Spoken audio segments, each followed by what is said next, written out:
Last time on What Everyone Should Know About Abraham. There's two different things. And we're going to see how Ibrahim alayhi salam is going to respond to him being attacked with feelings instead of him being attacked with reasons. In today's episode, I'll say it again. When you follow the truth, there are plenty of people who are going to make you feel ashamed for following the truth. And this will happen not just when you're a kid, not just when you're in college, not just when you get married. This will happen your entire life. with stars above, the sun and the moon, a boy asked questions and searched for the truth. He smashed their lies, so into the blaze they threw, but to their surprise, the fire stayed cool. He sacrificed a ram, submitting to God's rule, and built with his son a legacy renewed. What everyone should know about Abraham, alayhi salam. The ancient gods of other religions get easily what? Angry. Good. People came to Ibrahim alayhi salam and told him, you have spoken against these gods. These gods will get very what? Angry with you. You will be cursed by them. You will become sick because of them. You'll get killed because of them. They're trying to scare him of these other gods. And he says, how can you tell me to do shirk with Allah? Allah has already guided me. You can't scare me. You can't use feelings against me anymore. I already have something from Allah. And then he says, وَلَا أَخَافُ مَا أَشْرَكْتُمْ كَيْفَ أَخَافُ مَا أَشْرَكْتُمْ. How can I be afraid of these gods that you have created, these partners you've made?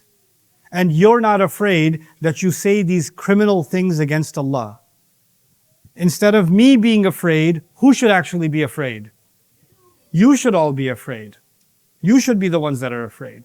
This is the first part of the conversation Ibrahim alayhi salam had with his people. And the only thing I want you to really focus on, there's so many things to learn, but the only thing I really want you to focus on is Ibrahim alayhi salam was focused on reasons and his people were focused on feelings. That's very important. Because in your life, as you grow up, sometimes you will see, even in your own family or among friends or whoever, someone who's doing something wrong. And you're going to try to tell them, hey, I think this is wrong.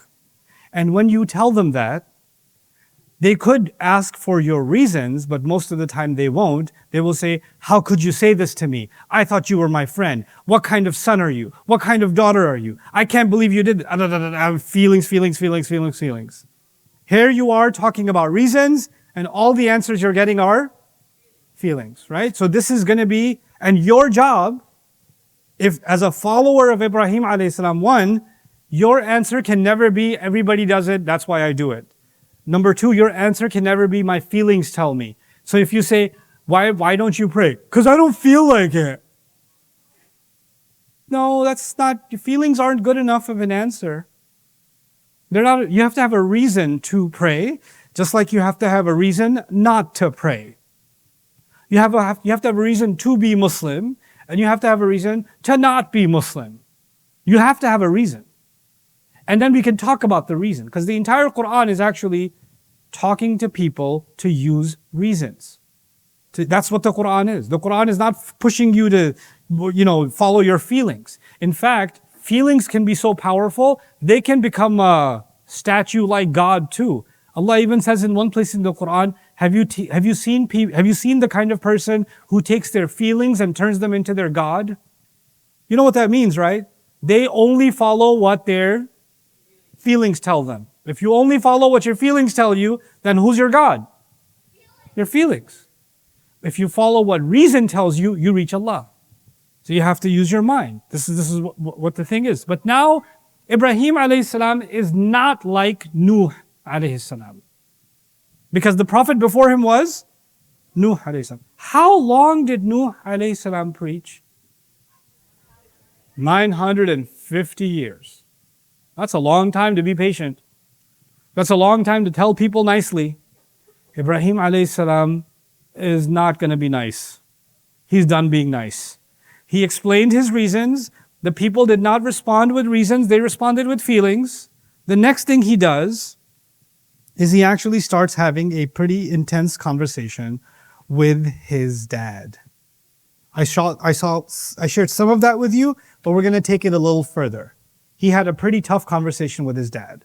Now the thing is, when you talk to your dad, it's a bit scary. Especially if you're going to tell your dad he's wrong. Right? That's not going to go well. وَاذْكُرْ فِي الْكِتَابِ إِبْرَاهِيمَ. Listen to these ayat of the Quran. Listen carefully to what this conversation is. This young man, I think he's maybe 14. Who knows? 13, 14 years old. He's having this conversation with his dad. And Allah says, remember in the book, Ibrahim alayhi salam, إِنَّهُ كَانَ صِدِّيقًا نَبِيًّا. He used to be a truthful prophet. إِذْ قَالَ لِأَبِيهِ. When he said to his father, Ya abati, my dad, I love you so much. لِمَ تَعْبُدُ مَا لَا يَسْمَعُ وَلَا يُبْصِرُ وَلَا يُغْنِي عَنْكَ شَيْئًا. Why do you worship something? Why do you pray to something that doesn't listen, that can't see, that can't benefit you in any way, it can't help you in any way? Is he telling him or asking him? He's asking him. I'm nailing this in your head. What is the purpose of asking? To make someone, and when you ask someone, they better come up with a reason, not with a feeling. Right? That fight between reasons and feelings is forever. It's forever. He says, Ya abati qad ja'ani min al-ilmi ma lam ya'tik. He said, Dad, there's knowledge that has come to me. I've learned some things, and that knowledge has not come to you. I know some things, Dad, that you don't know. فَاتَّبِعْنِي أَهْدِكَ صِرَاطًا سَوِيًّا. Follow me, my dad. I will show you the straight way. Let me show you, Dad, why you're wrong. I love you. I care for you. I'm trying to correct you. Now, usually, it's not sons that correct fathers. Who corrects who? Fathers correct sons. Why would Allah tell us a story in which a son is correcting the father? Allah is telling us the normal thing is fathers correct sons. But doesn't matter what's normal or not normal. The true normal is you follow whoever is right. The son could be right or the father could be right. The child could be right or the grandparent could be right. The husband could be right or the wife could be right. The young person could be right or the old person could be right. The scholar could be right or the ignorant person could be right. You don't follow the person, you follow what is right. You follow what it, this is what it means to follow reason. Reason is bigger than who's the dad and who's the son. Who's the authority, who's not the authority. Even if I've studied Quran and I'm giving you guys a speech right now, it's possible that I say something wrong. It's possible. I say something, and one of you, maybe a 7-year-old says, that's not true. And they correct me. And I say, excuse me, who's got mics on? Right? Now I'm not using reasons. I'm using what? Feelings. I'm making them feel like they know less. I'm making them feel smaller. I'm making them feel ignorant. If I start using feelings, you know what that means? I ran out of reasons. Which means I lost the reason battle. When people lose the reason battle, that's when they switch over to feelings. Okay, so when somebody uses a lot of feelings, that just means they're weak on their reasons. When someone's very strong on their reasons, they stay calm. They don't get upset. They don't get any feelings. So if you see someone who gets angry very easily, you know what that means? They're very weak in their ability to think. That's actually what that means. When someone's very strong in their ability to think, they don't get upset easily. They can stay calm. Anyway, so he tells his dad, Dad, let me show you the straight way. Ya abati la ta'bud ash-shaytan, inna ash-shaytana kana lir-rahmani 'asiyya. My dad, I love you. Now he's actually using feelings too, because it's not like we don't use feelings at all, but now that he's done using the reasons, he's going to add feelings to it. So we don't just use reasons, we also use feelings, but we don't start with feelings, we start with reasons, and then we add the feelings. So what's the feeling? Dad, I don't want you to worship the devil. The devil has always been disobedient to Allah, the most loving, the most caring. Ya abati inni akhafu an yamassaka adabu min ar-Rahman fatakuna lish-shaytani waliya. My dad, I'm so scared for you that the one who loves and cares so much, Allah, you're making Allah so angry that even though He loves and cares so much, He's going to end up throwing you in hellfire, and then you'll be stuck with the devil.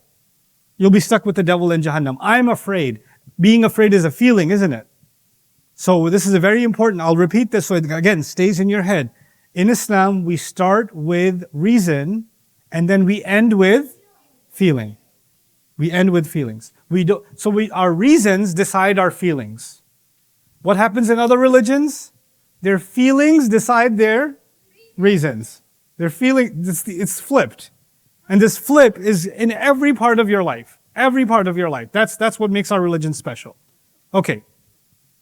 قال أراغب أنت عن آلهتي يا إبراهيم? His dad responds, you are going to turn your back from my gods? Ibrahim? You're going to turn your back from my gods? What's the dad using? He's using an emotion. How dare you defy your father? Show some respect. What kind of son are you? After everything I've done for you, this is how you talk to me? This is the religion you're going to let go of? Now he's making his son feel ashamed. He's making his son feel like he's not a good son for having reasons. He's not loyal to his dad. He should be a good son and shut up. He should be quiet. He should follow what everybody else is following. And if he doesn't follow, he should be the one that's ashamed of himself. There's the truth. When you follow reasons, there will be lots of people who will make you feel bad about it. I'll say it again. When you follow the truth, there are plenty of people who are going to make you feel ashamed for following the truth. And this will happen not just when you're a kid, not just when you're in college, not just when you get married. This will happen your entire life. Your entire life. Whenever you follow the truth, truly follow the truth, there will be people who will say, I can't believe you're not loyal to me. You're such a disappointment. You're doing this, you're doing that. They're going to make you feel bad for following the truth. That's what they're going to do. That's a battle you have to fight your entire life. That's why we have to learn this battle from Ibrahim alayhi salam. So now, he said, this is what the dad says next. لَإِن لَمْ تَنْتَهِ لَأَرْجُمَنَّكَ. If you don't stop this now, I will stone you to death myself. I will beat you with rocks until you die. That's what his father tells him. And then he says, وَهَجُرْنِي مَلِيًّا. And for now, get away from me, get out of my sight. I don't want to see you. Go somewhere far away. He kicked him out of the house. His dad kicked him out of the house.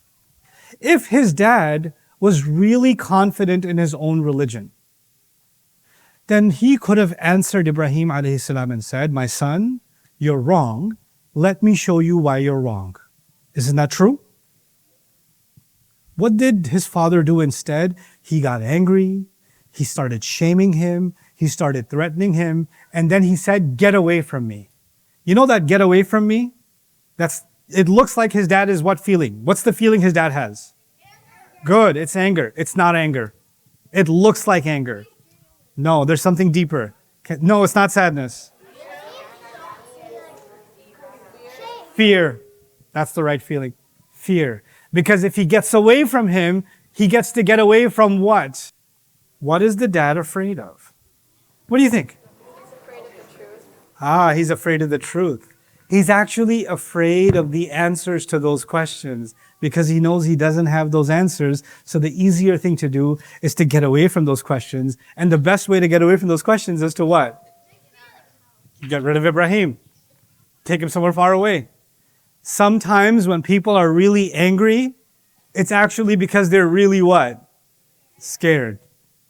When people are really angry, you shouldn't get afraid. You should realize they're the ones that are afraid. You know what animals do when they feel threatened and they get scared? They attack. Very good. They attack. They attack. Animals attack when they're terrified. Human beings start becoming angry, loud, aggressive, violent when they're terrified. So the reason is so powerful, it can take someone and start terrifying them. That's how powerful reason is. And that's what we're learning again from Ibrahim alayhi salam. But Ibrahim alayhi salam, even though he got kicked out of the house, he's still not done. He's like, okay, I'll pray for you, Dad. I'll pray for you. I'll ask Allah to forgive you. I can't talk to you anymore, that's fine. But I'm not done yet.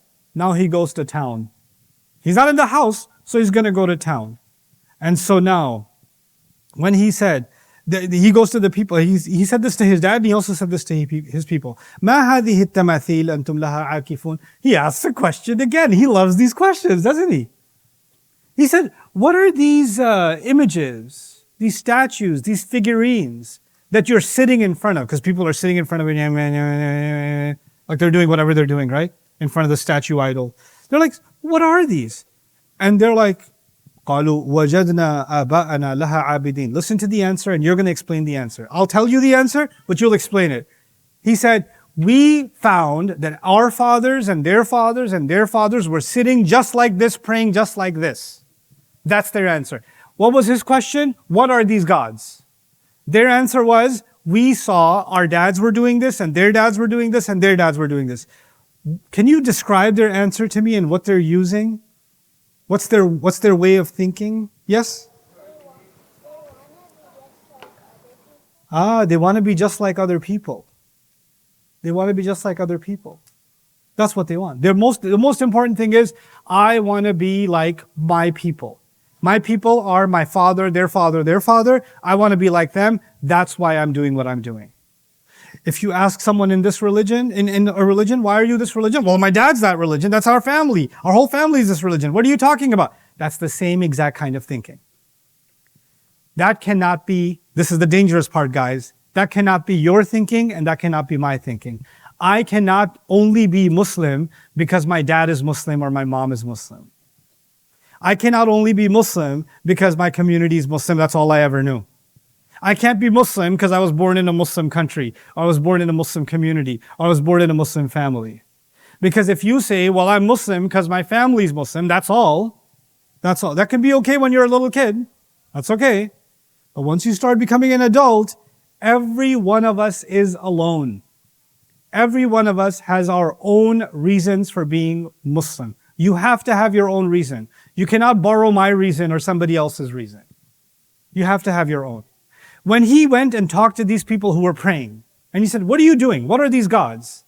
Did they give their own reason or did they point to some other people? Who did they point to? Their fathers. When people come to you and say, why are you Muslim? You say, hold on, let me ask my imam. Let me ask my mom. Let me ask my dad. Let me ask somebody else. I'll get back to you. Does that mean the Islam is yours or you're borrowing it from somebody else? You can't borrow your Islam. It has to be yours. Growing up, it has to, and I'm telling you guys, you're little now, but you're about to be, as you get older, there are going to be people who are going to say, why are you Muslim? Why do you pray? Why do you dress like that? Why don't you believe it? Why aren't you an atheist? Why aren't you a Christian? Why aren't you this? Why aren't you that? Why do you think every other religion is wrong? Why can't you be like this? Why does your book say this? Why did your prophet do that? You're going to get a million questions. And all of those questions will look like reason. And your answer is, well, my mom is going to feel really bad if I don't stay Muslim. Your answer became what? Feeling. Our religion started with reason, and it's the most powerful religion because it's from the beginning to the end, it's based on reason. So you have to know your reasons. That's the key message of Ibrahim alayhi salam. Young Ibrahim alayhi salam is teaching us, why is this the right religion? Why is this the right religion? It's not enough that there's a masjid and you come to it and you pray, or your parents are making you read Quran, or some of you are even memorizing Quran. None of that's enough. None of that's enough. We have to become the people of Ibrahim alayhi salam. People of having our own reasons. Now listen. Now Ibrahim alayhi salam's had enough. He gave their reason. He gave them his reasons. But now he's going to take the next step. He's done asking questions. Now he's starting to go on the attack. No more Mr. Nice Guy. So he says, قَالَ لَقَدْ أَنْتُمْ وَآبَاؤُكُمْ فِي ضَلَالٍ لَقَدْ كُنْتُمْ أَنْتُمْ وَآبَاؤُكُمْ فِي ضَلَالٍ مُبِينٍ. You and your fathers and their fathers, all of you have been confused. Obviously, all of you have been lost. قَالُوا أَجِئْتَنَا بِالْحَقِّ أَمَنْتَ مِنَ اللاعبين. They said, are you serious right now or are you playing around? Are you kidding me right now? Look, literally, أَمَنْتَ مِنَ اللاعبين actually sounds like, you're bringing us the truth? Now you must be kidding. You didn't just say that, did you? He's just kidding. He's just a kid. He's just goofing around. They couldn't believe that a young boy could talk like that to them and challenge them like that. Because he already got kicked out of the house from his dad Was he afraid of his dad? No. Now he's talking to the entire group of people that are worshiping these gods at their temple. Does it look like Ibrahim alayhi salam is afraid of people? No. Because when you don't follow the majority, when you don't follow the normal, then people start questioning you or threatening you or looking at you funny, and you start feeling intimidated. And then you're like, I just want to fit in. I don't want to be the weird one that sticks out. And it takes a lot of bravery to be Ibrahim alayhi salam. Ibrahim alayhi salam is not the one defending himself. Ibrahim alayhi salam is the one going on the attack. He's not the one who's being asked the questions. He's the one who is asking the questions. You guys are going to be at school. Some of you are going to public school. And you guys are old enough that you should be praying 5 times a day. And it's Dhuhr time. And it's a public school. And you can go to a corner and pray. But people are going to pass by you and say, hey, Muhammad, you got a bomb in that backpack? Right? Or some of you girls, your mom keeps telling you, wear hijab, wear hijab. Yeah, mom, of course, of course. As soon as you get 2 blocks before the school, because you want to be normal. Because you don't like the way people look at you. You don't like the way the people judge you. They think they're going to call you names. They're going to make fun of you. You're afraid of the opinions of other people. You're afraid of how people look at you. You're afraid of how people think you're less, or you're stupid, or you don't belong, or you're not good enough. You have these thoughts in your head. You don't say them to your parents. You don't tell them, but you feel it. Why am I telling you the story of Ibrahim alayhi salam? He is perfectly comfortable being the only one who is the way he is. Everybody around him is, you're wrong, you're not, you don't even belong. Even his dad rejects him. Does that make him weaker? No. No. If you're Islam, if you're being Muslim, you're like, I know I'm Muslim, but can I not do this or can I not do that because it feels weird, because people think it's weird? If your religion is being decided by what people think, then you may think you have Islam, but you definitely don't have the religion of Ibrahim. You don't have the religion of Ibrahim. I told you yesterday, our religion is called the religion of Ibrahim alayhi salam. Ibrahim alayhi salam doesn't need someone else to stand on his feet. If there was no Muslim in America, if there was no Muslim in Houston, you were the only one. You're the only Muslim here. There was no masjid, nothing. You would still be as Muslim as you are right now with thousands of other Muslims around you. You would be as Muslim. That would be the religion of Ibrahim alayhi salam. It doesn't matter where you are. You know when people say, Islam is so hard in America. It's so difficult for us. There's so much fitna. There's so much temptation. There's so much, the society is corrupt. And I'm like, what religion are you talking about? You think our religion comes from a society? No, our religion comes from Ibrahim alayhi salam. Did he have a society around him to hold on to his religion? No. No, he didn't. Get this in your heads. Get this in your heads. Never think of your Islam as something other than the religion of Ibrahim alayhi salam. The religion of Ibrahim alayhi salam. So now listen. Here's a sneak peek of the next episode of What Everyone Should Know About Abraham. If you ask them, and by the way, even the broken ones, ask all of them if they can talk. Because they're supposed to be gods, so me breaking some wood and some marble and some stone shouldn't be enough for these gods to die. So you should still be able to ask these gods if they can talk. And for a moment, everybody's in shock. Oh. And they're like,